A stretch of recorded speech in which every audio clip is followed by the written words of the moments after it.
Rich dad poor dad अध्याय 5 tax का इतिहास और कॉरपोरेशन की ताकत। मुझे याद है हमें स्कूल में रॉबिन हुड और उसके सुखी गिरोह की कहानी बताई गई थी। मेरे स्कूल के टीचर का मानना था यह केविन कॉस्नर की तरह के एक रोमांटिक हीरो की अद्भुत कहानी है जो अमीरों को लूटता था और गरीबों में बांट देता था। मेरे अमीर डैडी की नज़र में रॉबिन हुड हीरो नहीं था, वे उसे बदमाश मानते थे। रॉबिन हुड को गुजरे हुए तो लंबा समय गुजर चुका है, परंतु उसके अनुयायी आज भी जिंदा है। कितनी बार मैंने लोगों को यह कहते सुना है, इसके लिए अमीर लोग पैसे क्यों नहीं देते, या अमीरों को और ज़्यादा टैक्स देना चाहिए और उन्हें गरीबों में बांट देना चाहिए। रॉबिन हुड का यह विचार कि अमीरों से लेकर गरीबों में बांट दिया जाए, गरीब और मध्यम वर्ग के लोगों के लिए सर्वाधिक कष्ट का कारण है। इसी रॉबिन हुड आदर्श के कारण मध्यम वर्ग पर टैक्स का इतना भारी बोझ लगा हुआ है। सच्चाई तो यह है कि अमीरों पर टैक्स लगता ही नहीं है। गरीबों की भलाई के लिए जो पैसा लगता है वह मध्यम वर्ग से आता है, खासकर शिक्षित और ऊंची आमदनी वाले वर्ग से। टैक्स के बारे में पूरी तरह से समझने के लिए हमें इसकी ऐतिहासिक पृष्ठभूमि को समझने की ज़रूरत है। हमें टैक्स के इतिहास को जानने की ज़रूरत है। हालांकि मेरे पढ़े लिखे डैडी शिक्षा के इतिहास कमाल का ज्ञान रखते थे, परंतु मेरे अमीर डैडी टैक्स के इतिहास पर विशेषज्ञ थे। अमीर डैडी ने माइक और मुझे यह समझाया कि इंग्लैंड और अमेरिका में सबसे पहले कोई टैक्स नहीं लगते थे। कभी कभार युद्ध का खर्च जुटाने के लिए कुछ समय के लिए टैक्स जरूर लगा करते थे। राजा या राष्ट्रपति मुँह से कह भर देता है और हर आदमी उसकी कही बात मानकर अपना सहयोग देता है। ब्रिटेन में 1799 से 1816 के बीच नेपोलियन से युद्ध के समय टैक्स लगाया गया था और अमेरिका में 1861 से 1865 के बीच हुए सिविल वार के खर्च को जुटाने के लिए टैक्स लगाया गया था। 1874 में इंग्लैंड ने इनकम टैक्स को अपने नागरिकों पर स्थायी रूप से लागू कर दिया। 1913 में संविधान के 16वें संशोधन के साथ अमेरिका में भी आयकर स्थायी रूप से लागू किया गया। एक समय था जब अमेरिकी लोग टैक्स विरोधी हुआ करते थे।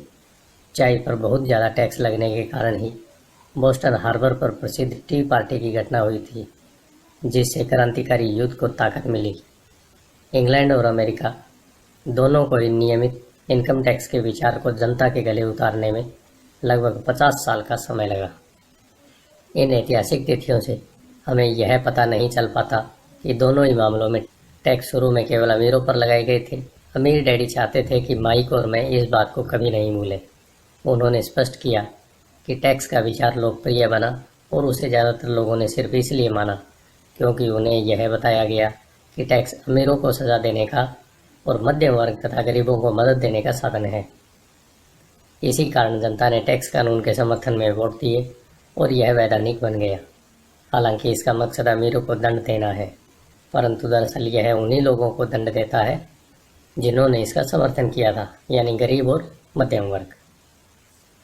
एक बार सरकार ने पैसे का स्वाद चख लिया तो उसकी भूख बढ़ती गई। अमीर डैडी ने कहा, तुम्हारे डैडी और मैं पूरी तरह विरोध करते हैं। वे एक सरकारी ब्यूरोक्रेट हैं और मैं एक पूंजीपति हूँ। हमें विपरीत व्यवहार के कारण पैसे मिलते हैं और हमारी सफलता अलग अलग मापदंडों पर तोली जाती है। उन्हें पैसा खर्च करने और लोगों को काम देने के लिए पैसे दिए जाते हैं। वे जितना ज़्यादा खर्च करते हैं और जितने ज़्यादा लोगों को काम पर रखते हैं, उनका संगठन उतना ही बड़ा होता जाता है। सरकार में जितना बड़ा उनका संगठन होता है, उतना ही ज़्यादा सम्मान उन्हें दिया जाता है। दूसरी तरफ मेरे संगठन में मैं जितने कम लोगों को रखूं और जितना कम पैसा खर्च करूं, मेरे निवेशक मेरा उतना ही ज़्यादा सम्मान करते हैं। इसलिए मैं सरकारी आदमियों को पसंद नहीं करता हूं। उनके लक्ष्य बिजनेस के ज़्यादातर लोगों से हटकर होते हैं। जैसे जैसे सरकार के कर्मचारी बढ़ते हैं, उन्हें तनख्वाह देने के लिए उतने ही ज़्यादा टैक्स की ज़रूरत होती है। मेरे पढ़े लिखे डैडी इस बात में भरोसा करते थे कि सरकार को लोगों की मदद करनी चाहिए। वे जॉन एफ कैनेडी से प्रेम करते थे और ख़ासकर पीस कॉर्प्स के विचार से। वे इस विचार को इतना ज़्यादा पसंद करते थे कि वे और मेरी माँ दोनों ही पीस कॉर्प्स के लिए काम करते थे और मलेशिया, थाईलैंड और फिलीपींस जाने वाले स्वयंसेवकों को प्रशिक्षित करते थे। वे हमेशा अतिरिक्त अनुदान और बजट में बढ़ोतरी की कोशिश करते थे ताकि वे ज़्यादा लोगों को भर्ती कर सकें। ऐसा वे शिक्षा विभाग की अपनी नौकरी में भी करते थे और पीस कार्प्स में भी। यह उनका काम था। जब मैं 10 साल का था तब से मैं अपने अमीर डैडी से यह सुनता आया हूँ कि सरकारी कर्मचारी आलसी चोरों का गिरोह है, और मेरे गरीब डैडी से मैं यह सुनते आया हूँ कि अमीर लोग लालची और बदमाश होते हैं जिनसे सरकार को ज़्यादा टैक्स लेना चाहिए। दोनों ही विचारों के पक्ष में तर्क दिए जा सकते हैं। मेरे लिए यह बहुत मुश्किल था, क्योंकि एक तरफ तो मैं शहर के सबसे बड़े पूंजीपतियों में से एक के लिए काम करता था, और दूसरी तरफ जब मैं घर आता था तो वहाँ मेरे डैडी होते थे जो एक नामी सरकारी नेता थे। यह तय करना आसान नहीं था कि कौन सही बोल रहा है और किसकी बात पर मुझे भरोसा करना चाहिए। परंतु जब आप टैक्स के इतिहास का अध्ययन करते हैं तो एक दिलचस्प पहलू सामने आता है। जैसा मैंने कहा कि टैक्सों का लागू होना सिर्फ इसलिए संभव हो सका क्योंकि जनता रॉबिनहुड के अर्थशास्त्रीय सिद्धांत में भरोसा करती थी, जिसमें अमीरों से लेकर बाकी सब में बांट दिया जाता है। समस्या यह थी कि सरकार की पैसे की भूख इतनी बढ़ गई कि जल्द ही मध्यम वर्ग पर भी टैक्स लगाने की नौबत आ गई, और वहाँ से धीरे धीरे टैक्स का बोझ नीचे की तरफ आता गया। दूसरी तरफ अमीरों ने इसे एक मौके की तरह देखा। वे उन्हीं नियमों से नहीं खेलते हैं जिनसे जनता खेलती है। जैसा मैंने बताया है, अमीर पहले ही कॉरपोरेशन के बारे में जानते थे, जो पानी के जहाज़ों के ज़माने में लोकप्रिय हुई थे। अमीरों ने हर समुद्री यात्रा की संपत्ति के जोखिम को सीमित करने के लिए कॉरपोरेशन का उपयोग किया। अमीर लोग हर समुद्री यात्रा के लिए पैसा जुटाने के लिए कॉरपोरेशन में अपना पैसा डालते थे। फिर यह कॉरपोरेशन न्यू वर्ल्ड के खजाने की खोज के लिए नाविकों की भर्ती करता था। अगर जहाज़ डूब जाता तो नाविकों की जान जाती है, परंतु अमीर लोगों को सिर्फ इतना ही नुकसान होता था कि उनका वह पैसा डूब जाता था जो उन्होंने उस समुद्री यात्रा के लिए दिया था। आगे आने वाला चित्र दर्शाता है कि किस तरह कॉरपोरेट स्ट्रक्चर आपके इनकम स्टेटमेंट और बैलेंस शीट के बाहर बैठता है। अमीर लोग किस तरह खेल को खेलते हैं। कॉरपोरेशन के कानूनी ढांचे की ताकत का ज्ञान ही अमीरों को गरीबों और मध्यम वर्ग की तुलना में बहुत ज़्यादा फ़ायदा देता है। मुझे 2 डैडियों ने शिक्षा दी थी, जिसमें से एक समाजवादी थे और दूसरे पूंजीपति। मुझे जल्दी यह महसूस हुआ कि पूंजीपति में पैसे की ज़्यादा समझ है। मुझे ऐसा लगा कि पैसे की नासमझी के कारण समाजवादी आखिरकार खुद को ही सजा देते हैं। मुझे ऐसा लगा कि पैसे की नासमझी के कारण समाजवादी जितना जोर लगा लें, अमीर लोग उनसे जीतने का रास्ता हमेशा ढूंढ निकालते हैं। इसी कारण टैक्स आखिरकार मध्यम वर्ग पर लगे। अमीरों ने बुद्धिजीवियों को अपनी बुद्धि से हरा दिया, सिर्फ इस कारण क्योंकि वे पैसे की ताकत को जानते थे, और यह विषय स्कूलों में नहीं पढ़ाया जाता। अमीर लोगों ने बुद्धिजीवियों को किस तरह हराया। एक बार अमीरों से वसूलों का कानून पारित हुआ तो सरकार की तिजोरी में पैसा आने लगा। पहले तो लोग इस बात से खुश हुए। यह पैसा सरकारी कर्मचारियों और अमीरों को दिया जाने लगा। सरकारी कर्मचारियों के पास यह पैसा नौकरियों और पेंशनों के रूप में गया। अमीरों के पास यह पैसा उनकी फैक्ट्रियों के जरिए मिले सरकारी कॉन्ट्रैक्ट से आया। सरकार के पास ढेर सारे पैसे थे, परंतु उस पैसे के मैनेजमेंट की समस्या थी। उसमें कोई रीसर्कुलेशन नहीं था। दूसरे शब्दों में, सरकारी नीति में अगर आप एक सरकारी ब्यूरोक्रेट हैं तो आप पैसा बचाना पसंद नहीं करते। अगर आप अपने लिए आवंटित फंड को खर्च नहीं कर सकते तो आपको अगले बजट में उतनी राशि नहीं मिलेगी, और निश्चित रूप से आपको योग्य तो माना ही नहीं जाएगा। दूसरी तरफ बिजनेस में पैसे बचाने के लिए इनाम मिलता है, और ऐसा करने पर आपको काबिल माना जाता है। जब बढ़ते हुए सरकारी खर्चों का यह चक्कर चलता है तो पैसे की मांग बढ़ी, और अमीरों से टैक्स वसूलों के विचार में अब कम अमीर लोगों को भी शामिल कर लिया गया, और इस तरह सरकार इतनी नीचे आ गई कि वे गरीब और मध्यम वर्गीय लोग भी टैक्स के दायरे में आ गए, जिन्होंने इसके लिए वोट दिए थे। सच्चे पूंजीपतियों ने बचने का तरीका खोजने के लिए अपनी पैसे की समझ का प्रयोग किया। वे कॉरपोरेशनों की सुरक्षा में चले गए। कॉरपोरेशन अमीर लोगों को सुरक्षा देता है, परंतु कई लोग जिन्होंने कभी कॉरपोरेशन नहीं बनाया यह नहीं जानते कि कॉरपोरेशन जैसी कोई चीज़ नहीं होती। कॉरपोरेशन केवल एक फाइल का फोल्डर होता है जिसमें कुछ कानूनी दस्तावेज लगे होते हैं और जो राज्य सरकार की एजेंसी में दर्ज होकर किसी वकील के ऑफिस में रखा जाता है। यह कोई बड़ी बिल्डिंग नहीं होती जिसके बाहर कॉरपोरेशन का नाम लिखा होता है।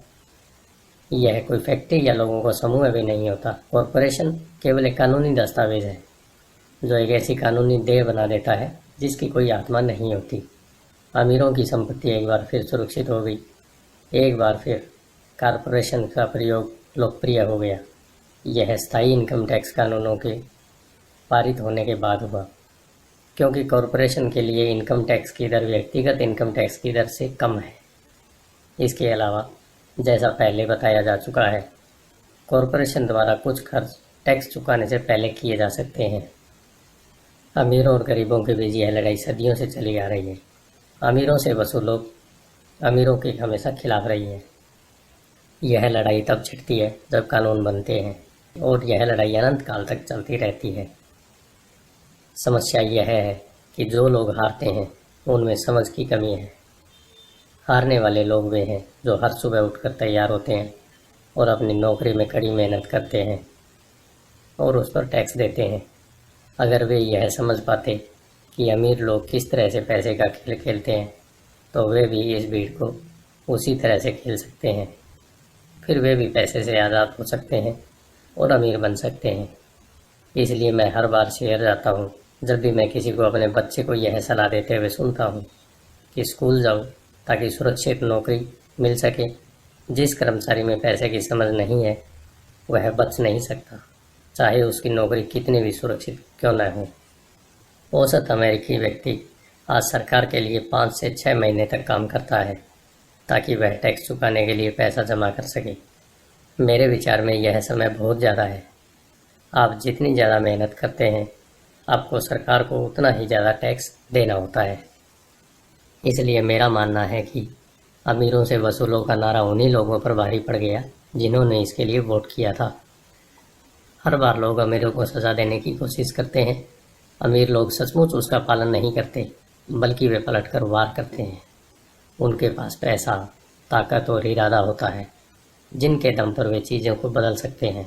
वे सचमुच बैठकर स्वेच्छा से ज़्यादा टैक्स नहीं चुकाते। वे ऐसे तरीके खोजते हैं जिनसे उन पर टैक्स का कम से कम बोझ पड़े। इसके लिए वे चतुर और स्मार्ट वकीलों तथा अकाउंटेंट्स की सेवाएं लेते हैं और राजनेताओं को मनाते हैं कि वे कानून बदलें या कानूनी बचाव के रास्ते बनाएं, जिनके पास परिवर्तन करवाने के लिए ज़रूरी संसाधन होते हैं। अमेरिका का टैक्स कानून भी टैक्स बचाने के कई रास्ते प्रदान करता है। इसमें से ज़्यादातर रास्ते हर एक के लिए खुले हैं, परंतु इनका फ़ायदा सामान्य तौर पर अमीर लोग ही उठाते हैं, क्योंकि वे इनकी खोज करते हैं और ऐसा इसलिए होता है क्योंकि वे अपने काम से काम रखते हैं। उदाहरण के तौर पर लोकप्रिय शब्द 1031 इंटरनेशनल रेवेन्यू कोड के अनुच्छेद 1031 का संक्षिप्त रूप है, जिससे रियल एस्टेट बेचने वाले को टैक्स चुकाने में देरी करने का मौका मिलता है अगर वह ज़्यादा महंगे रियल एस्टेट को खरीदता है और सौदेबाजी में फ़ायदा नहीं लेता।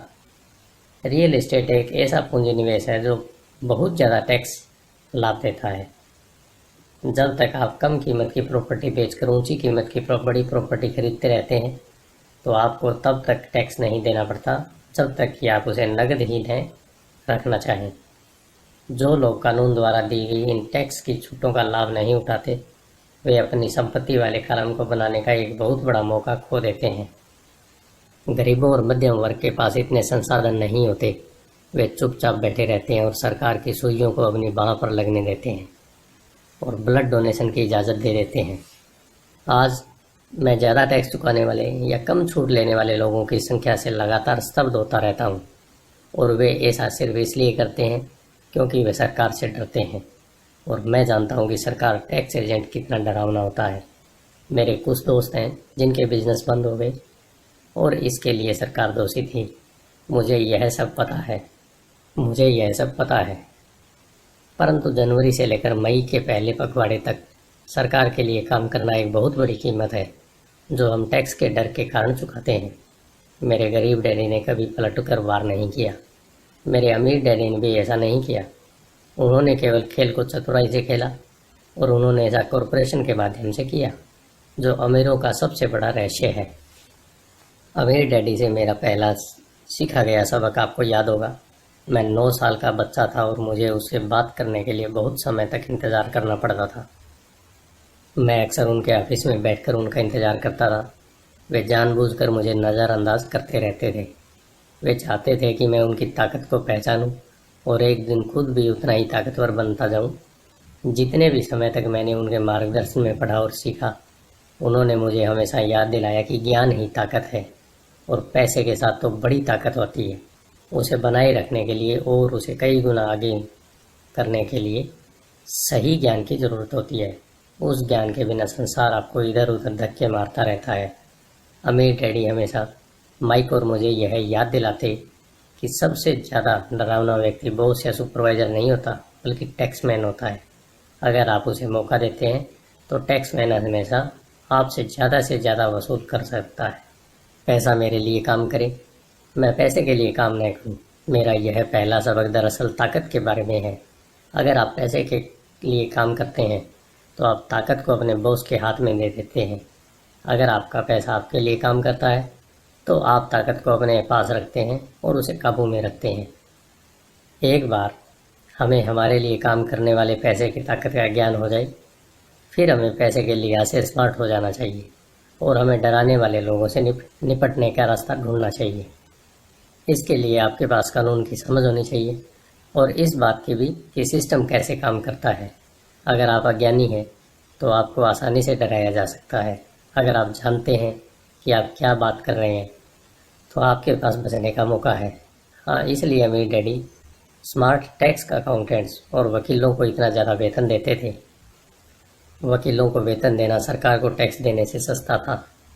मेरे लिए उनका सर्वश्रेष्ठ सबक था, स्मार्ट बनो ताकि तुम्हें इधर उधर धक्के न दिए जा सकें, और मैंने ज़िंदगी भर इसे अपनाया है। वे कानून जानते थे क्योंकि वे कानून का आदर करते थे। वे कानून क्योंकि न जानना बहुत महंगा साबित हो सकता था। अगर आप जानते हैं कि आप सही हैं तो आप किसी से भी उलझने से नहीं डरेंगे, चाहे आपका मुकाबला रॉबिन हुड और उसके गिरोह से ही क्यों न हो जाए।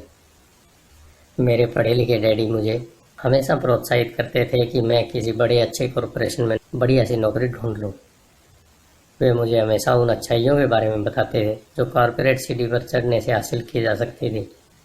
वे यह नहीं समझ पाते थे कि कॉरपोरेट नियोक्ता से मिलने वाले वेतन के चेक पर पूरी तरह निर्भर रहने से मैं एक ऐसी दुधारू गाय बन जाता जिसे दुहा जा सकता था। जब मैंने अपने अमीर डैडी को अपने डैडी की सलाह बताई तो वे केवल हंसे। उन्होंने सिर्फ यही कहा, सीढ़ी का मालिक ही क्यों न बना जाए। बचपन में मुझे यह समझ में नहीं आया था कि अपने कॉरपोरेशन के मालिक होने से अमीर डैडी का क्या मतलब था।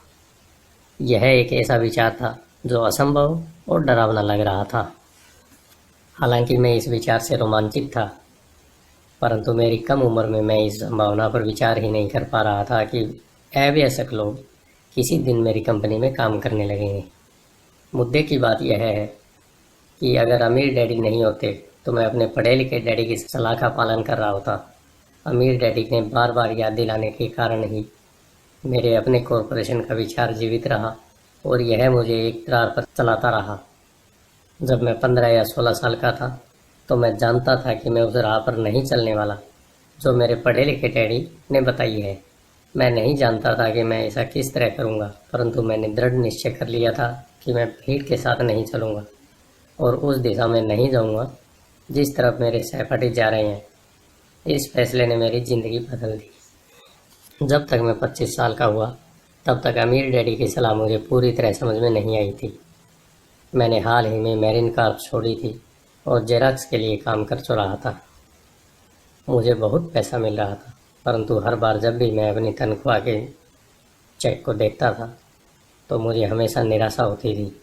कटौती बहुत ज़्यादा थी और जितना ज़्यादा मैं काम करता था कटौतियाँ उतनी ही ज़्यादा होती थी। जब मैं ज़्यादा सफल होने लगा तो मेरे वरिष्ठ बॉस मेरे प्रमोशन और तनख्वाह बढ़ाने की बातें करने लगे। यह सुनने में तो अच्छा लगता था, परंतु मैं अपने कानों में अपने अमीर डैडी की आवाज़ भी सुन सकता था। तुम किसके लिए काम कर रहे हो? तुम किसे अमीर बना रहे हो? 1974 में जेरॉक्स के कर्मचारी के रूप में ही मैंने अपना पहला कॉरपोरेशन बनाया और अपने काम से काम रखना शुरू कर दिया। पहले से ही मेरे संपत्ति वाले कॉलम में कुछ संपत्तियां मौजूद थी, परंतु अब मैंने ठान लिया था कि उन्हें ज़्यादा बढ़ाया जाए। कटौतियों वाली तनख्वाह को देख देख कर मुझे अमीर डैडी की सलाह में समझदारी दिखने लगी थी। अगर मैं अपने पढ़े लिखे डैडी की सलाह पर चलता तो मुझे अपना भविष्य साफ नज़र आ रहा था। कई नियोक्ता यह अनुभव करते हैं कि अगर कर्मचारी अपने यहाँ काम से काम रखे तो यह उनके बिजनेस के लिए बुरा होता है। मुझे विश्वास है कि ऐसा कुछ लोगों के साथ हो सकता है, परंतु मेरे साथ ऐसा नहीं था। एक बार मैंने अपने काम से काम रखने की ठान ली और अपनी संपत्तियां बढ़ाना चालू कर दिया तो मैं एक बेहतर कर्मचारी बन गया। मेरे पास अब एक लक्ष्य था। मैं सुबह जल्दी आ जाता था और मेहनत से काम करता और इस तरह ज़्यादा से ज़्यादा पैसा कमाता था ताकि मैं उसे रियल एस्टेट में निवेश कर सकूं। हवाई में उस समय कीमतें तेज़ी से बढ़ रही थी और वहाँ किस्मत चमकाई जा सकती थी। जितना ही ज़्यादा मुझे यह लगा कि वहाँ निवेश की संभावनाएं हैं, उतनी ज़्यादा जेरॉक्स मशीनें मैंने बेची। मैंने जितनी ज़्यादा मशीनें बेची, मुझे उतना ही ज़्यादा पैसा मिला और हाँ, मेरी तनख्वाह के चेक से उतनी ही ज़्यादा कटौतियाँ हुई। यह प्रेरणादायक था। मैं कर्मचारी होने के जाल से बाहर निकलना चाहता था और इसलिए मैं कम मेहनत करने के बजाय ज़्यादा कड़ी मेहनत करता था। 1978 तक मैं सेल्स में चोटी के 5 लोगों में से एक था। प्राय नंबर 1। मैं चूहा दौड़ से बहुत जल्दी बाहर निकलने के लिए बेताब था। 3 साल से भी कम समय में मैं जेरॉक्स की तुलना में अपने छोटे से कॉरपोरेशन से कहीं ज़्यादा कमा रहा था, जबकि मेरा कॉरपोरेशन रियल एस्टेट में निवेश करने वाली कंपनी थी और वह पैसा जो मैं अपने कॉरपोरेशन से अपनी संपत्ति वाले कॉलम में बना रहा था, वह पैसा मेरे लिए काम कर रहा था। मुझे कॉपियर बेचने के लिए दरवाजे खटखटाने की ज़रूरत नहीं थी। अमीर डैडी की सलाह में मुझे ज़्यादा समझदारी दिख रही थी, यानी कि मेरी प्रॉपर्टी से आने वाला कैश फ्लो इतना ज़्यादा हो गया कि मेरी कंपनी ने मेरे लिए पहली कार खरीद दी। जेरॉक्स के लोगों को लगा कि मैं अपने कमीशन बेच रहा हूँ, परंतु मैं ऐसा मैं नहीं कर रहा था। मैं अपने कमीशन को संपत्तियों वाले कॉलम में निवेश कर रहा था। मेरा पैसा और ज़्यादा पैसा कमाने के लिए कड़ी मेहनत कर रहा था। मेरी संपत्ति वाले कॉलम का हर डॉलर एक बढ़िया कर्मचारी था, जिसकी कड़ी मेहनत के कारण और ज़्यादा कर्मचारी तैयार होते थे और वे सब मिलकर अपने बॉस को एक नई कार तोहफे के रूप में दे देते थे, और वह भी टैक्स चुकाने के पहले। मैंने जेरॉक्स के लिए ज़्यादा कड़ी मेहनत करना चालू कर दिया। मेरी योजना सही तरह से चल रही थी और मेरी कार इसका जीता जागता सबूत थी। अपने अमीर डैडी से सीखे गए सबक के कारण उस चूहा दौड़ मिथक से बाहर निकलने में सफल हो सका था और कम उम्र में ही एक नियोक्ता बन गया। यह पैसे की समझ से ही कुछ संभव हुआ था। इस वित्तीय ज्ञान के बिना, जिसे मैं फाइनेंशियल IQ कहूँगा, आर्थिक स्वतंत्रता की मेरी राह में बहुत ज़्यादा मुश्किलें आई होती। अब मैं फाइनेंशियल सेमिनारों में दूसरों को इस आशा के साथ सिखाता हूँ ताकि मैं उनके साथ अपना ज्ञान बांट सकूँ। जब भी मैं लेक्चर देता हूँ तो मैं लोगों को यह याद दिलाता हूँ कि फाइनेंशियल IQ विशेषज्ञता के 4 बड़े क्षेत्रों से आने वाले ज्ञान से बनता है। नंबर 1 है अकाउंटिंग, जिसे मैं फाइनेंशियल साक्षरता कहता हूँ।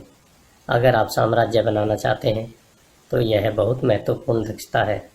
आप जितने ज़्यादा धन के लिए जिम्मेदार होंगे, उतनी ही ज़्यादा सूक्ष्मता की ज़रूरत होगी, नहीं तो आपका साम्राज्य ताश के पत्तों के महल की तरह ढह जाएगा। यह बाएं मस्तिष्क का पहलू है, जिसमें वर्णन या सूक्ष्मता जरूरी है। फाइनेंशियल साक्षरता वह योग्यता है जिसके सहारे फाइनेंशियल स्टेटमेंट्स को पढ़ा और समझा जा सकता है। इस योग्यता से आप किसी भी व्यवसाय की कमजोरी और मजबूतियों को पहचान सकते हैं।